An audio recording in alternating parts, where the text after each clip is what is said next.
Hi there, welcome to our tutorial Logistic Regression. Before we proceed, hit that subscribe button and activate the notification.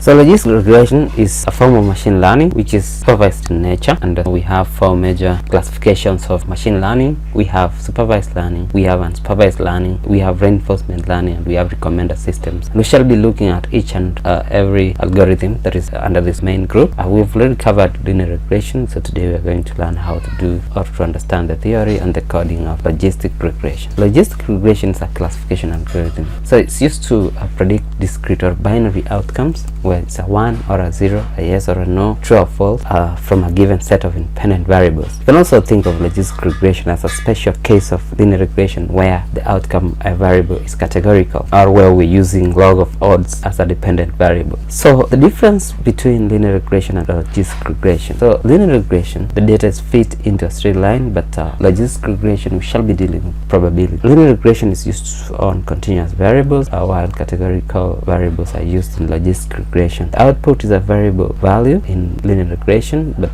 in logistic regression the output is a probability. Accuracy is measured by the loss value, while in logistic regression accuracy is gauged by accessing the precision, recall, and accuracy of values of the model. And in linear regression, the goodness of fit is measured by adjusted residuals, while in logistic regression we measure the goodness of fit by looking at the F1 score of the ROC curve. So this is the formula of logistic regression. It is logistic regression. The probability is equal to e raised to a plus bx over 1 plus e raised to a plus bx, or you can put it in simpler terms, linear regression is 1 over 1 plus e raised to negative a plus bx. So that is the generalized equation for logistic regression. So this is the curve for the logistic regression. If you plot the values given the dependent variables and given the independent variables, you can plot a curve that looks like this. So to start coding, we are going to import the necessary libraries, and we start importing pandas as pd, and also numpy as np, import matplotlib as plt. Of course, it's a .pyplot library, and also import cbon as sns. We are going to say percentage matplotlib inline. So what is going to happen here is that we are going to show our visualizations inside the coding area. So these are critical because for you to use any modules, any methods, you have to have them imported. So let's pull our data. So def stands for data frame. So we say def is equals to pd.readcsv, and then we define the path where our CSV is, but because the data that we are using is within the Anaconda installation folder or data folder, we don't have to define the entire file path. So we just write the name. Actually, you can start writing and then you tab and it will autofill. If you want to view the data that you've just imported, just type df.head. See, you'll be able to view the first 5 rows of the data. Look at the shape, df.shape. You'll be able to see the number of columns and the number of rows that you have in your data. And then you want to see the names of the columns, just type df.column. You'll be able to see the specific column names that you have. You want to see the info, the number of nulls, the data types that you have in the data, you just type df.info. And you can be able to see what each column has, the number of nulls, whether there are nulls there, the non-nulls, and the data type. You have integer, we have object, we have float, and so on. So the next thing that we're going to do is to understand the specific unique values that we have in various columns. For example, df cabin, we will see that the cabin has 147 unique values. Patch stands for parent children, so how many were they? You can be able to see the unique that you have for that particular field. So what you're doing here, we're just trying to understand, because for you to analyze the data, you must understand the type of data that you're dealing with, so that when you're doing your model, then you can be able to make conclusions based on data that you have already understood. So embark, or where the passengers embark, 3 allocations, where the passengers were picked from. So what I'm trying to show you is just to see the uniques or the unique values that we have in the various or in the specific columns that we have chosen. Now still we do more of exploratory analysis to gain further understanding of the data that we are dealing with. So we want to do a graph. It's a count plot, and this count plot is going to show us the specific counts.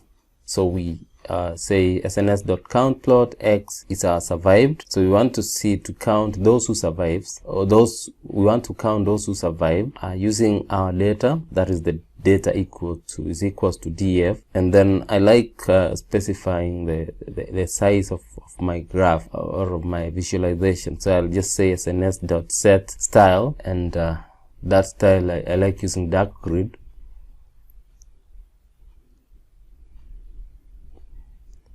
So I run it, and you can see 0 stands for did not survive, and survived is 1. So you can see how you can just have a visualization of those who survived and those who did not. Still on the count plot, we say sns.countplot x is survived, and the data is the df. The hue is the sex. The hue is like a grouping. We group by, yeah. So we say hue is, we are going to see those who survived in terms of gender, and our palette will set it to RDBUR. It's just a style. You can be able to see the documentation, the various palettes that we have for this SNS library. And still I want to use dark grid as a style, so I say sns.set style, set underscore style, and then I put in there in the brackets I'll put dark grid, and then I'll run. So you can be able to see the survived, but it is grouped in terms of the gender or the sex. Blue stands for male, pink stands for female. And you can be able to see that the majority of the people who died were male. In both, in the 0 group, you can be able to see that males were more, and those who survived, that is 1, in the group of 1, you can be able to see that the males are less. So males survived. Of course, this implies that more males died. Still, we are doing a count plot, and this time, of course, still we are using survived as our x. That is the x-axis. We are going to put the survived. We are using the data as df. This time we want to categorize in terms of passenger class.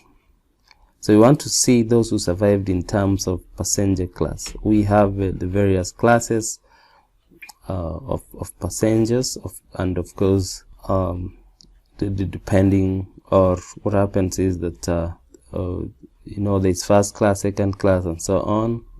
And so we want to see, and we are using rainbow. I'll just copy the set style as dark grid instead of typing, and then I'll run. So you can be able to see that there are 3 classes: the first class, the second class, and the third class. And if you look at the 0 are those who did not survive.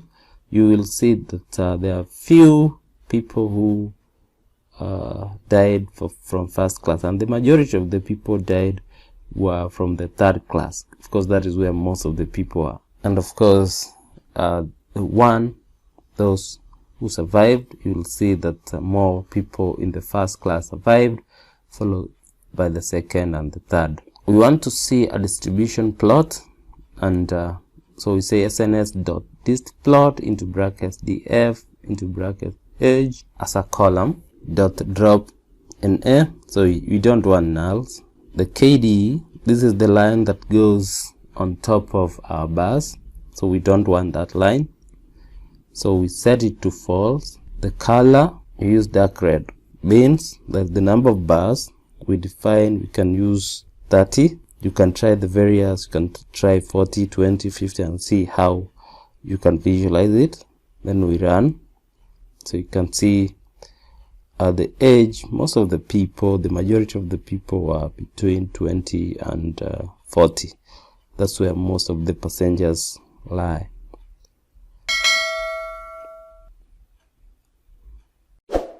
Let's look at how to handle missing values. Handling missing values is one of the most critical parts in data analysis. So you have to understand the type of data that you have, and then you have to understand or how to handle any missing values, because you cannot fit into a machine learning model null. So you have to make a decision on what to do, and you have to be clever enough to make good decisions in terms of handling the missing values, because the way you handle the missing values will determine the accuracy of your model. So let's see how we can be able to handle the missing data.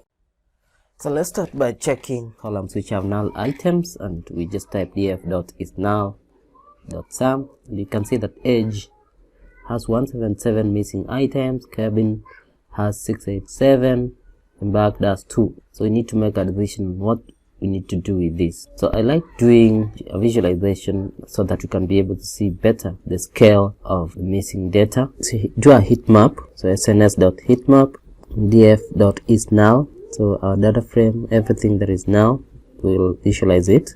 Tick labels, we give a false. cbar, give it a false. cmap, can use Veridis. And I like customizing my plot. plt.figure.figsize, want to make it 8 by 8. Then you run it, so you can see the edge and cabin, that is where there's most of the missing values.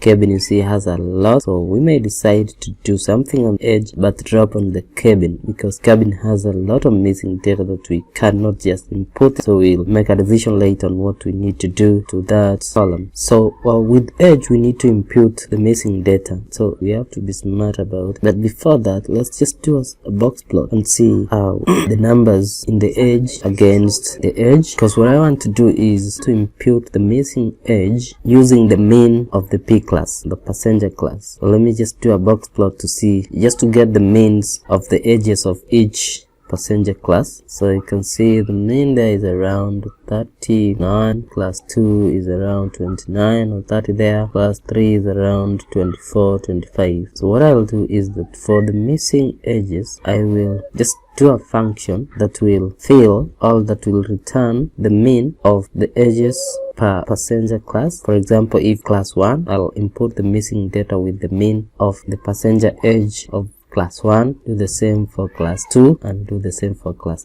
3. So to do a function in Python, we just start with the keyword def, and my function name is called replace edge, and you're using column.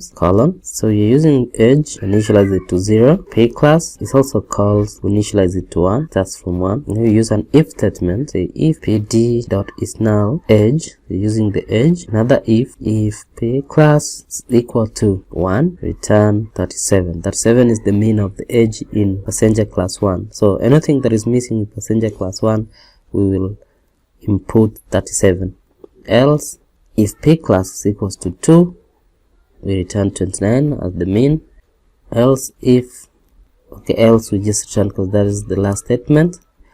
Else we return 24, having done 1 and 2. So else we return 24, that is the mean of the edges of class 3. Then the main else, return edge. If it's not null, then there's an edge there, that is what we're going to return. So pd is null edge. If p class is equals to 1, return 37. Else, if p class is 2, return 29. Else, return 24, and the main else will return edge. So we run, there's no error, so the function is okay. So df column edge is equal to df column edge blocks p class as a column. So use the apply method, and we put our function there. So what is happening here is that we are applying the function which is called replace edge, and the function is using edge and p class. So let's check something here. df.head, I want to see how our data frame looks like. We may not see much of the missing. Let's just visualize and see how our visual looks like after replacing the missing data. Yeah, So you can see now that edge is not having anything missing, so we have taken care of the edge missing data, and we are confident of what we did, given that there was not much missing data compared to the cabin. So let's drop the cabin. So we say df.drop, you're dropping column called cabin along the columns. So that's why we're saying axis is equals to 1 in place. Yes, so we are replacing the column on the data, that's existing data that you're working with, it again. So you can see that there's no column called cabin. So now let's see ADF is null and see what we have. So you can see that edge has a 0 missing value. You can see we remove cabin, so it's not there. And embarked, missing is not that significant, so you can just leave it like that. So we have taken care of the missing data on our data frame. Now machine learning algorithms only understand numerical data, so there is need for us to convert categorical features to numerics. So we do df info and we can see that there are various data types, and if you look, all these are having categorical features, so we need to convert them to numerics so that they can be interpreted by the machine learning algorithm. So these are critical things that you have to do. So we'll say sex is equals to pd.getDummies. So that is what we are going to use, the method called getDummies, to convert categorical features to numerical. So we are getting dummies for our data frame, and we are using the sex of the passengers, and we are dropping first. We are trying to get out of, or to run away from, or to avoid what we call the getDummies trap, whereby we are dropping, having converted the categorical items to numeric, then we drop the original column. So that's why we're saying drop first true. So that is for sex, and then we do the same thing for the embark. So we say embark is equals to pd.getDummies, and then we're using the column called embarked. Drop first, we set it to true. So we run it, and we're not getting any error, meaning that our code is okay. So the next thing that we're going to do is to drop all the columns that we will not be using in our logistic model. So df.drop. So we are dropping the sex column. Remember, I already have dummies. We are dropping the embarked column. We also don't need the names of the passengers, so we drop them. So we just want to remain with the columns that we are using in our model. We are dropping ticket and passenger ID along axis 1, and we are doing that in place. So it says it's true. So you can see that given that we did dummies, we have to delete the original sex and the embarked column. We have to delete the sex, embarked, name, ticket and passenger IDs along the axis 1 and in place. So we can view what we remain with, but before that we need to concatenate our data frame with the dummies that we have created for the sex and the embark. So we are saying df is equals to pd.concat. That's the method that we are using. So we are concatenating the data frame with the sex and the embark data frames. So when we get dummies, when we use the getDummies method, we create a new data frame. So it's like we created a data frame for sex and embark. So we add it to the df using the concat method. So we are saying concat df, the sex, which has the new dummies, and the embark along axis 1. So let's do df.head to see. So you see what we have. We have the label survived, we have the p class, we have the age, sibling, spouse, parent, child, fair, male is 1. So we only have male. So if 1 is set to 1, then the female is 0. Q and S, so those are also dummies. So we dropped first. If we have the 2, then the other one is automatic. For example, if a passenger was a male, then we already know that the female is a 0. Let's do df.dropNA to drop any nulls which might be existing in our data, and we are doing that in place. So having explored our data and cleaned our data by looking at the missing values and replacing the nulls using our the various ways that we choose which best fits our data. And having converted categorical variables to numeric, now let's jump into building a logistic model. We'll start by importing a test split. So we say from sklearn model selection, import train test split. That is what we're going to use to split our data to training and test data. We need to define the x and the y. So x is df dot drop the labels, or the what we are predicting, what we call the dependent variable. So the dependent variable in this case is the survived. So we say x is equals to data frame dot drop survived along axis 1, and the y is the survived column. So it's just df dot df survived column. So every time you are referring to a column, you have to include the data frame. So you have to say df and then blocks survived. So having done that, we need to split the x, because that is the independent variable. That is what we are going to use to predict y. So we need a sample for 2 samples. We need the test split and the train split. So we are going to use the train for our model to learn, and then we shall fit it into the test data in order for it to predict. So we'll say x train, x test, y train, and y test is equal to train test split. That's the method that we're using from the model selection library. So we are applying train test split on the x and y. The test size, or the size of the test data, the test split is 0.2. that is 20% of the entire data frame. We don't have to define the train set, so we just say test size is 0.2. that is 20%, meaning that we are going to use 80% to train. That is the recommended training set. It's very important that we give our model the larger portion of the data to train and then the smaller portion to predict. So we are, and then on the random state I've put 90, but you can put any number there. We put that so that if you want to split again, you'll get the same results. So let's train our model. So we import another library. So we say from sklearn.linear model import logistic regression. So log model is equal to logistic regression. So we instantiated log model, the next line, dot fit. So we are fitting the train data, x train, y train. So we are training, we have fitted our training data. So we are giving the data the x and the corresponding y, and our model is going to learn some patterns there, and that is what it is going to use. So don't worry about this warning.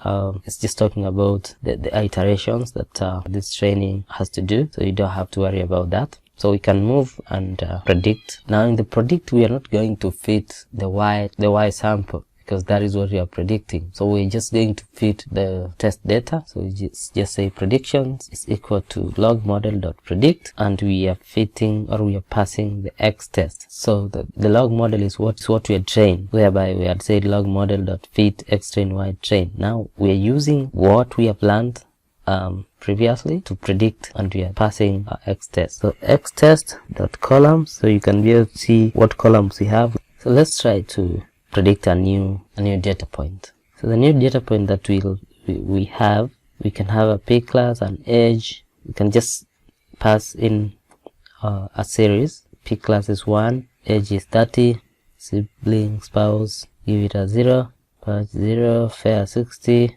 some male, q is 0, s is 0.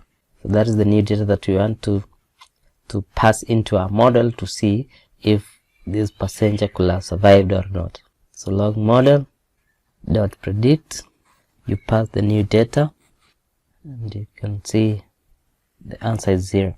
So that means that this passenger could not have survived. So we have predicted a new data using a logistic model. So that is how we train, we predict, and then we use that model to fit in new data and see what the outcome will be. Change the parameter, you'll see it returns a 1, meaning that passenger survived. Let's evaluate the performance of our model. So from sklearn.metrics, import classification report. So we want to use the classification report to evaluate the performance of our model. Let's also import the confusion matrix. So we say from sklearn.metrics import confusion matrix. So we want to print classification report based on the y test, is comparing the y test and the predicted results to see the accuracy of that model or the accuracy of the prediction. So you can see the precision is 87%, recall is 84%, the fluent score is 85%, support is 123, that is for the 0, and for the 1, 67%, 73, 70, and 56. So that is our classification report. We want it to tend towards 1 or 100% for us to be comfortable with the accuracy of the performance of our model. And confusion matrix, we want to base it on the y-test and the predictions. So that is the confusion matrix, 103 by 20, 15, 41. So you can go to the theory and try to get an explanation of this matrix. It has to do with the true positive and the false negative. So here we're just focusing on the coding part, and thank you very much for joining us. Make sure you subscribe and also leave a comment, give suggestions on how we can improve our content. Thank you and bye.